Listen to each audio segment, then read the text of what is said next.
going on? It's Thursday, which means Thursday Night Football, which means it's the Showdown, Hoedown. Welcome, new guy. Glad you're finding my channel. YouTube decided to finally quit hating me. You know, maybe let the algorithm spread the love a little bit.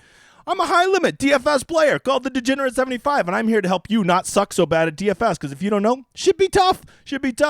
I encourage you to hang around. If you like the cut of my jib, come check out the schedule. The big guy stays busy. I focus exclusively on two sports, football and golf. That's it. Tonight we're doing NFL football. Even though I got the PGA hat on, I'm excited because, you know, there's golf going on today. What the fuck do you want from me? I can play two sports. So let's get going. First of all, we always start where we always start. It's contest selection. If you don't know, this is the first place you're blowing money. Do this for me, okay? You see the big $15 a night, you're going to win $500,000? No, you're not. You're not going to win it, okay? And if you do, it's going to be a 500-person chop. So I will make you the deal I've made with everybody forever. You go max enter this, I won't say a word about it, okay? The top pros who are max entering this, they are plus EV players. They can get away with it. But that ain't you, Bob. That ain't you, so don't do it, okay? You want to go play your five lineups tonight? Don't put it in this piece of shit contest, okay? Where all the money goes to first place. Go find these better contests. Just do this one thing for me tonight, because I feel like I say the same damn thing every video. Determine how many scripts you like tonight, right? How do you think the game's going to play out? Maybe you see it playing out this way or this way, right? You really like one of these two scripts. It's either going to be the Bills blow them out or it's going to be a Patriots win in a slog type game, okay? And so you determine, I like two scripts tonight. And so what I want you to do is I want you to say, all right, well, how many lineups do I need to make to feel good about each of these scripts getting there? So I would suggest if you're going to do two scripts, probably want to have about 10 lineups per script, right? Because in a given script, there can be a lot of different variations of how it could get there, right? And so you go build about 10 lineups for this script and about 10 lineups for this. And so you're going to build 20 lineups. Now that you know how many lineups you want to build based on the number of scripts you have, now I want you to go look at the contest. And I want you to just go play in the $3.20 max. It's a great tournament. 10% to first, 10% of that to 10th. That is a money tournament. And you can max enter for just $60. If that's too much for you, go try out the $1.20 max. Now you can do 10 lineups with this script, 10 lineups with this script. You get to play $20. You're in there, and you still have a chance to win some real money. Right? These are where it's at. If you only like one script tonight, you just want to play 3 or 4 lineups, go play some 3 maxes. Go play in some single entries. $5 single entry, $100 single entry, $50 single entry, $12 single entry. These are better depending on what your bankroll is. Play the single entries that you find comfortable.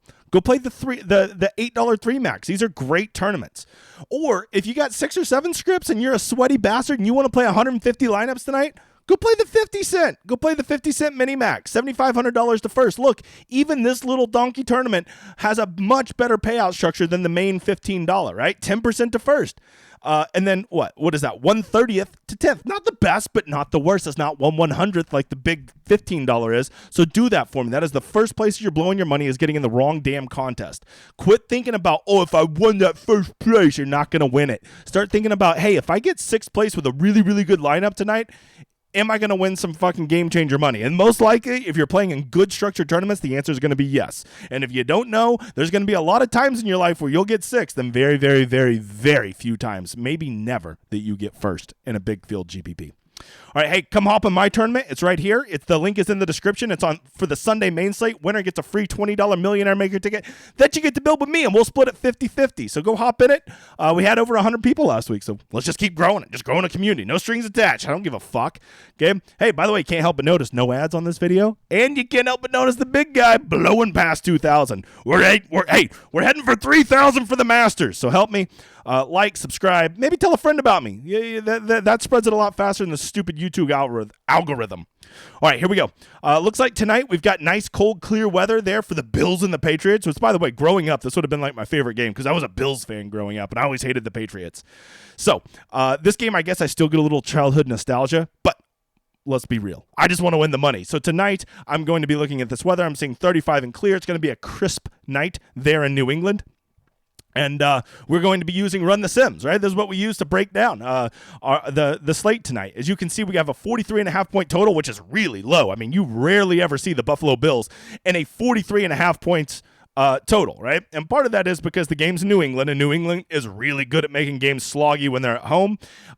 So with that in mind, that really, to me, opens up a lot of scripts that we don't normally see with the Bills, right? Normally when you're playing the Bills, the best script is almost always they blow the other team out or that shoots out, right? Those are the two most popular scripts. But I think tonight you could get away with probably like a sloggy type game. And you could even do a Bills win like 17-6 type game, and I think that makes sense, right? But based on what we know about the Patriots, based on what we know about Bill Belichick, they're going to slow this game down. They're going to try to make it ugly. They're going to try to take the pace out of the game. I wouldn't be surprised if they run maybe 55 plays total tonight on offense, which is really low for all of you that don't know. You want to be seeing teams, an average is about 61, 62 plays a game, and they're just going to deflate it. They're going to run the clock down. They're going to run the ball a lot. And that is going to equal fewer plays for Josh Allen and the Bills offense. Fewer plays equals fewer opportunities. So a very likely game script is just the sloggy one. But you got to think, with a total like that, you're not going to be the only person that thinks of that. So maybe consider some alternate ones. Maybe you play the Patriots, actually whoop that ass. Like 24-14 Patriots win, they get ahead, and then you just play some Bills scrambling and getting back in garbage time type thing, right? That could be a script you could play. You could play the kickers and defense one. Whatever your script is, I don't give a shit what you play, bro. I'm not here for picks. I'm here to just help you think. But those are the things that we want to consider. As far as injuries go, it looks like Jake Kumaro is somebody we're definitely going to need to consider. Not that he plays much, but the fact that he's out, I think, makes Khalil Tupac's little nephew, Shaker, I think that makes him viable, probably as the clear number 4 receiver there for the Bills. So if you're needing a punt, he might be viable. The other big news is it does appear as though Damian Harris has officially been ruled out, which now makes J.J. Taylor the mega $200 chalk tonight. You're going to have to determine if you want to play him or not, but man, 34% ownership. Whoo! And then the last one, we got to watch Jacoby Meyer. Make sure he's active tonight. We won't know that until 90 minutes before the game. I'm hearing he's probably going to play. So we're going to lean towards that. Let's go over to the optimals and see what we have. No surprise, Ramondre Stevenson is the number 1 player on this slate as far as showing up in the optimals. Higher than even Josh Allen, showing up in the optimal 77% of the time. And you got to think to yourself, well, what if the Bills get ahead? Then Ramondre could get game scripted out. Matter of fact, you need to go look at Ramondre's stats, because the further they get behind, it actually increases his value, because he is getting an insane amount of work out of the backfield in the passing game. He is, I believe, averaging 9 targets a game over his last 4. Insane. So if they're ahead, they're going to be running Ramondre, and he's probably going to be scoring touchdowns and getting rushing yards. If they get behind, they're going to be passing it all over the place, and Ramondre Stevenson is going to probably be the largest target getter on this team. So he's almost script proof in that way, right? But at the same time, you got to factor in, what's his ownership going to be? I think the news that Damian Harris is going to be out, I think you're going to see him get well above this 55% that Run the Sims is currently projecting him at. So you're going to have to ask yourself, like, what is the point of, like, you will play him? If you think that he is going to be in the optimals 80% of the time and his ownership's only going to be 60%, well, then you should probably build scripts around that, because he's going to be a very good leveraged player. If you think he's only going to show up in the optimals 50% of the time and be owned 70%, well, then he's a very negative leveraged play. So that's up for you to consider. I don't know what to tell you, brother.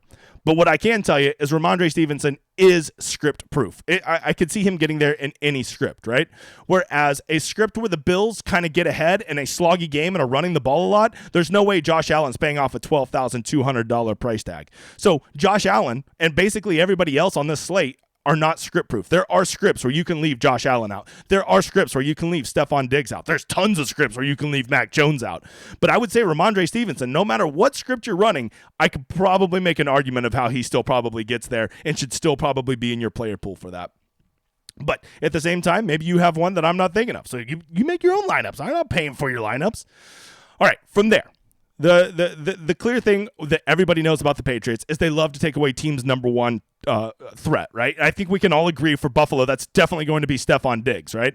So Gabe Davis is horribly overpriced at $8,000, not based on his talent, just based on his production this year. So you might be able to get Gabe Davis at like a really good leverage play tonight, right? He has 3 games a year where he just goes ape shit, and then it makes it look like he had a really good season. So because of that, maybe tonight's one of those nights. If you're playing that it's going to be a low-scoring slog, I don't think you want to be playing Gabe Davis, right?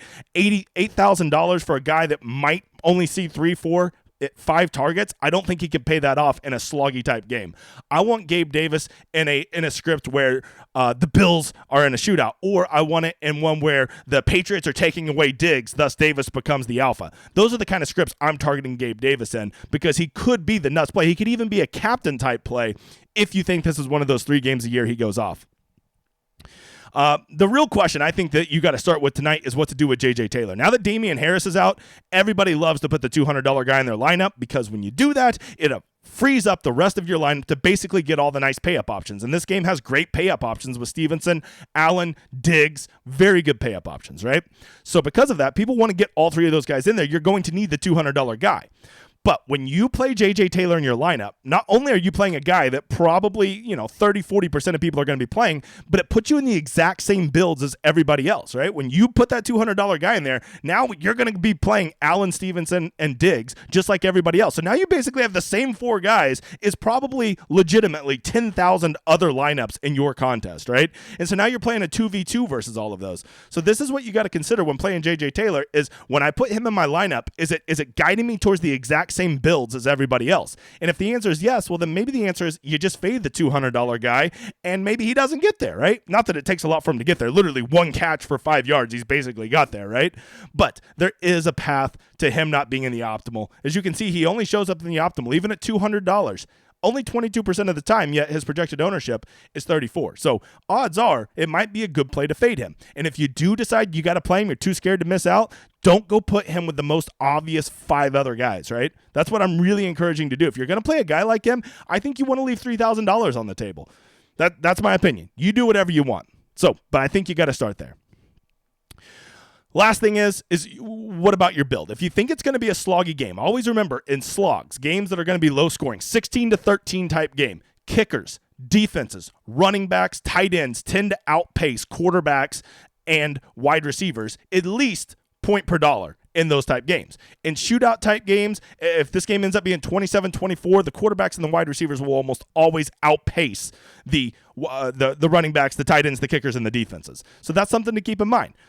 Tight ends can kind of be swing based on what their salary is. If it's a really cheap tight end, they tend to not get outpaced. But Dawson Knox at $6,200 is not a free square tonight. That's pretty pricey. So, Dawson Knox in a sloggy type game isn't as appealing as somebody like, Jonnu Smith or Hunter Henry being much more discounted. The other thing you need to consider is Mac Jones. If this game's really going to be, 16-13, what is Mac Jones' path to success, right? He offers no rushing upside, right? Josh Allen, even if this game's sloggy, still might rush for 60 yards, still might throw 1 touchdown, and still might throw for 250 yards. It could still backdoor you 22 points, which in a really low-scoring game will still probably get him in the optimal, even though his points per dollar is not great. But Mac Jones, there is a very real path that he rushes for 0 yards, throws for 178 yards, an interception, and no touchdowns, right? And 7 points from a $9,400 guy is not going to get you there, right? So you have to ask yourself, how does Mac Jones get there? And in a lot of scripts, he just isn't going to get there. In the scripts where you do want to play Mac Jones, I think you almost certainly want to stack him with at least 1.5 pass catchers. What's 1.5 mean? Well, of course, a wide receiver and tight end are going to be full pass catchers, right? Jacoby Myers, Hunter Henry, Nelson Aguilar, Devontae Parker. Those are full pass catchers. A half pass catcher would be somebody like Ramondre Stevenson, right? Somebody who's going to be catching balls out of the backfield. Not a true pass catcher, but somebody that will absorb enough targets that you have to at least consider him. So if I'm playing Mac Jones in a lineup, I'm playing him with at least 1.5 other Patriots, because that's the only way I see him getting there, is him getting at least 2 other guys there in the passing game. If he's not going to do that, he just won't score enough points because he offers no upside with his legs. For the Bills, if you want to, if you're buying the whole narrative that they're going to take away Stephon Diggs, we've already talked about Gabe Davis, but maybe you just counter the whole thing and you say, you know what, fuck the whole Bills passing game.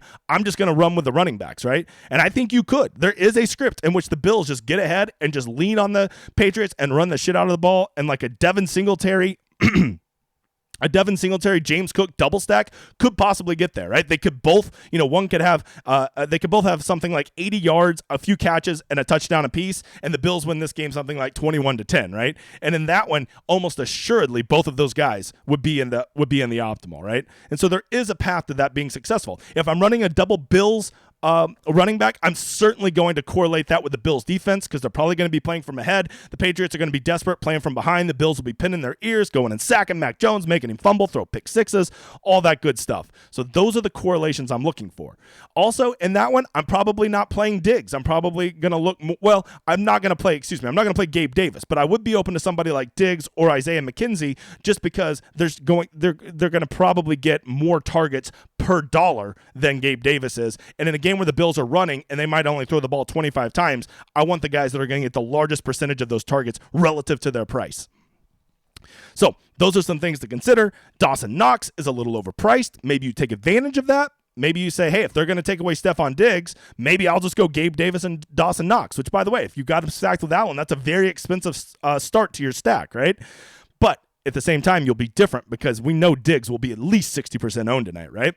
You run it back with Stevenson, and then now you've got a decently chalky start, so now maybe you go get different. The last thing you want to consider is roster composition. With the Bills being favored tonight and the Bills just objectively being the better team, the most common build tonight will be a 3-3 build with a Bill at the captain. The second most common build will be a 4-2 Bills build, okay, with 4 Bills, 2 Patriots. But what will be way less likely tonight will be 4 Patriots and 2 Bills. What will be almost unheard of tonight will be 5 Patriots and 1 Bill. So consider these things when you're making your lineup. Be aware. Don't just always go with the 3-3 stack because that's what almost everybody does. That is the safe play. If you're playing cash, which, by the way, I think that there is a reasonable argument to play some double-ups in cash tonight, you can do that.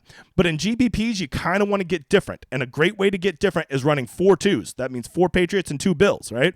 Or run 4 Bills and 2 Patriots, but make one of the Patriots the captains, right? That's a way that you can get a little bit different right there. So you're not sacrificing good plays. You're simply just composing your roster in a different way. The last thing you got to consider is what to do with J.J. Taylor. He seems to be the free square now as the backup running back to Ramondre Stevenson. But you got to ask yourself, maybe he's just not involved. We do know the Patriots have a track history of being pretty fucking flaky with their players, and so maybe he's not even going to get the backup role tonight, and 34% of lineups will instantly be dead, or maybe he scores a 15-yard reception touchdown on the first drive, and you faded him, and now all your lineups are dead. That's up for you to decide. I'm just here to put the thoughts out there. I think that's the breakdown for tonight. I will be doing another one for my Discord. The Discord over here is connected through my Patreon. It is growing every day. Come check it out. It's in the description if you want to join. Great little community over there. Also, go give me a follow on the Twitters. Almost to 3,500. I appreciate it. Feel free to reach out. I'm not an asshole to big dogs like the other people in this industry. So if you ever have any questions, reach out to me. I'll give you a thoughtful response. Don't forget to like and subscribe. Make sure to come check out my shit. And, if you like the cut of my jib, don't forget, the big guy does a lot of stuff. I hope you kick some ass tonight. I'll see you again Saturday for final thoughts for a week long. I appreciate you guys checking it out. I hope you kick some ass tonight. But more importantly, I hope you enjoy my outro.